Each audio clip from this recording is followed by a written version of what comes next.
Hello बच्चों, let us understand the solution for this question. The radius of a metal at room temperature T is R. Find the coefficient of linear expansion of the coefficient of linear expansion of metal is alpha. The sphere is heated a little temperature, that is delta T, so that its new temperature is T plus delta T. The increase in volume of the sphere is approximately. So now according to question it is given, suppose we have a sphere. So question के according हमारे पास यहाँ पे sphere given है. Now it is said its temperature, initial temperature is T and its radius is R. Coefficient of linear expansion is alpha.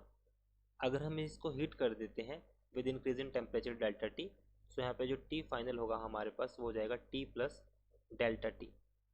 The increase in volume of the sphere is approximately. तो मुझे बताना है कि जो इसका जो volume में जो इंक्रीमेंट होगा वो कितना होगा, ये मुझे बताना है. तो सॉल्यूशन फॉर दिस क्वेश्चन. तो सबसे पहले हम इसमें की कंसेप्ट की बात करते हैं. क्वेश्चन में जो की कंसेप्ट होगा, अगर रेजिस्टेंस का टेम्परेचर पे जो डिपेंडेंसी होती है it is resistance after some time या आफ्टर सम टेम्परेचर थीटा, तो यहाँ पे हो जाएगा हमारे पास R naught 1 plus alpha delta T. Delta T हमारे पास चेंज इन टेम्परेचर है. इसको हम सिंपली इस तरह भी लिख सकते हैं कि जो हमारे पास यहाँ पर जो टेम्परेचर है वो r resistance at temperature t, जहाँ पर अल्फा हमारे पास क्या है, coefficient of linear expansion. This is the coefficient of linear expansion. तो सॉल्यूशन पर आते हैं क्वेश्चन के. Now we have radius r, temperature t, linear coefficient alpha, new temperature t plus delta t, जैसे कि हमें लिख दिया है. So resistance at temperature t that will be equal to r naught 1 plus alpha delta T.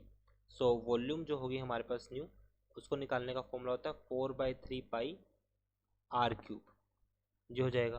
तो ये हमारे पास क्या हो जाएगा, आर क्यूब. अब हम इसमें देखते हैं कि जो चेंज इन वॉल्यूम होगा that is delta v. Delta v हमारे पास हो जाएगा volume for new minus volume for old. तो अगर इसको सिंपली देखा 4/3 पाई तो हमारे पास कांस्टेंट है, वो तो 4/3 पाई तो कांस्टेंट रहेगा. सिर्फ चेंज हुआ है रेडियस में. Radius means this value is R T after time T. So यहाँ से स्टार्टिंग में तो आर नोड, जिसको हम सिंपली, क्योंकि जो इनिशियल है हमारे पास आर नोड और आर सेम ही है, तो यहाँ से डेल्टा वी को हमने फाइंड आउट किया, that is change in volume.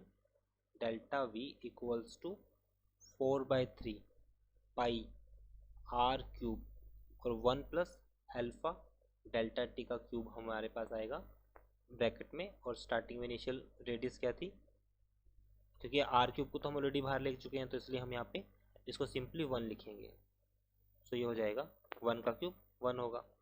Now we can simply write, अगर हम इसको a प्लस बी के क्यूब को सॉल्व करें, सो डेल्टा टी की वैल्यू हमारे पास बहुत ज़्यादा स्मॉल है, तो इसमें जो जहाँ पर भी इसका स्क्वायर वगैरह होगा उसको हम नेगलेक्ट करेंगे. तो सिंपली इसको लिख सकते हैं वैल्यू को सॉल्व करने के बाद सिंपली, या फिर हम बाइनोमियल एक्सपेंशन से इसको सॉल्व करेंगे by binomial expansion.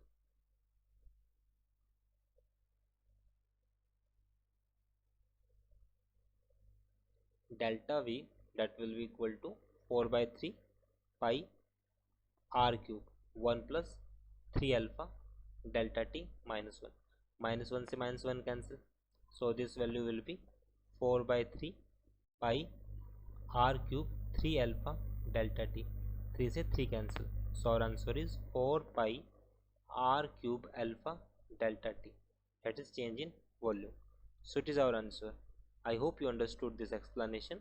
So if we talk about our final answer, 4 pi r cube alpha delta t, hence option D is right. Thank you.